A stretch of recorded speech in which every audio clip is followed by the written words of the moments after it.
पिछले दिनों में बच्चों आपको मात्राएं कैसे लगाई जाएं, छंद क्या होता है, मात्रिक छंद वर्णिक छंद क्या हैं और मुक्त छंद के विषय में भी बताया था, किंतु वर्णिक छंद और मुक्त छंद आपके पाठ्यक्रम में न होने के कारण मात्रिक छंद के अंतर्गत चौपाई छंद पर अपना विवेचन प्रस्तुत कर रहा हूँ। चौपाई की परिभाषा होती है, चौपाई के 4 चरण होते हैं। प्रत्येक चरण में 16-16 मात्राएं होती हैं। चरण के अंत में जगण, जगण का मतलब जभान, जभान का मतलब लघु गुरु लघु, और तगण यानी गुरु गुरु लघु का निषेध होता है, अर्थात अंतिम वर्ण में गुरु लघु। यहाँ देखिए गुरु लघु आया है और यहाँ पर भी गुरु लघु आया है, तो गुरु लघु का निषेध होता है। ये सममात्रिक छंद है। इसका उदाहरण देखें, 4 चरणों में से उदाहरण लिखना। तिमिर तरुण तरनी मुख गिलई, गगन मगन मुख में कही मिलई, गोपद जल बूढ़ घट जोनी, साहत क्षमा बर छाड़े छोनी। इसमें सब मात्राएं लगी हुई हैं और 16-16 मात्राएं हैं। स्पष्टीकरण देखें। उपर्युक्त उदाहरण में 4 चरण हैं, प्रत्येक चरण में 16-16 मात्राएं हैं। अंत में लघु गुर अथवा गुरु गुरु आया है, अर्थात गुरु लघु नहीं आया है, अतः चौपाई छंद है। दूसरा छंद आपके पाठ्यक्रम में है दोहा। दोहा की परिभाषा होती है, दोहा अर्ध सम्मात्रिक छंद है। इसमें 4 चरण होते हैं। प्रथम एवं तृतीय चरण में 13-13 मात्राएं तथा द्वितीय व चतुर्थ चरण में 11-11 मात्राएं होती हैं। प्रथम व तृतीय चरण के आदि माने प्रारंभ में चरण में जगण यानी जभान का निषेध होता है तथा द्वितीय व चतुर्थ चरण के अंत में लघु होना चाहिए। लघु का मतलब एक लघु। अब उदाहरण इसका देखिए। बतरस लालच लाल की मुरली धरी लुकाई, सौह करे भवहनु हंसे, दैन कहाय नट जाए। उक्त उदाहरण में 4 चरण हैं, 1, 2, 3, 4। प्रथम और तृतीय चरण में 13-13 मात्राएं, प्रथम चरण और तृतीय चरण में 13-13 मात्राएं हैं। द्वितीय व चतुर्थ चरण में 11-11 मात्राएं। देखिए द्वितीय चरण और चतुर्थ चरण में 11-11 मात्राएं हैं। साथ ही द्वितीय व चतुर्थ चरणांत में लघु आया। देखिए यहाँ भी लघु है, जाई लुकाई, यहाँ भी लघु है और यहाँ भी लघु है। जबकि प्रथम और तृतीय चरण के आदि में यानी प्रारंभ में जगण अर्थात गुरु लघु नहीं आया। देखें यहाँ पर भी गुरु लघु नहीं और यहाँ पर भी गुरु लघु नहीं है। अतः दोहा छंद है। दोहा छंद के बाद सोरठा छंद। सोरठा छंद, सोरठा अर्ध सम्मात्रिक छंद है। यह दोहे का उल्टा होता है। इसके प्रथम व तृतीय चरण में 11-11 मात्राएं तथा द्वितीय व चतुर्थ चरण में 13-13 मात्राएं होती हैं।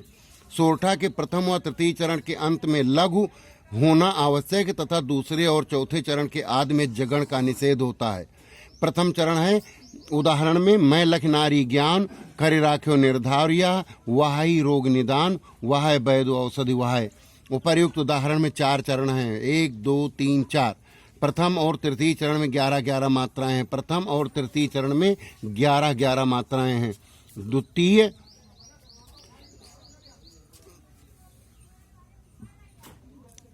यहाँ पर द्वितीय व चतुर्थ चरण में 13-13 मात्राएं। यहाँ देखिए द्वितीय चरण और चतुर्थ चरण में 13-13 मात्राएं। प्रथम और तृतीय चरण के अंत में लघु आया है। यहाँ लघु है और यहाँ लघु है। और द्वितीय तथा चतुर्थ चरणांत में जभान नहीं आया है, अतः सोरठा छंद है। देखिए द्वितीय चरण और चतुर्थ चरण के अंत में जभान न आने के कारण सोरठा छंद है, यानी गुरु लघु नहीं आया। अब चौथा छंद है तुम्हारे पाठ्यक्रम में कुंडलियां। परिभाषा, कुंडलियां विषम मात्रिक छंद है क्योंकि इसमें 6 चरण होते हैं। प्रारंभ में एक दोहा और बाद में रोला जुड़कर कुंडलिया छंद बनता है। दोहा का अंतिम चरण रोला का प्रथम चरण होता है और कुंडलिया जिस शब्द से आरंभ होती है वही शब्द छंद के अंत में भी आता है। उदाहरण देखिए। लाठी में गुण बहुत हैं, सदा राखिए संग, गहरे नद नाले पड़े, तहाँ बचावे अंग, तहाँ बचावे अंग, झपट कुत्ता को मारे, दुश्मन दावा गिर, केरिया होए तिनहु को झारे, कहा गिरधर कबराय सुनो हो मोरे पाठी, सब हथियारन छाड़ हाथ में लीजिए लाठी। स्पष्टीकरण, उपर्युक्त छंद में 6 चरण हैं, गिन लीजिए 1, 2, 3, 4, 5, 6।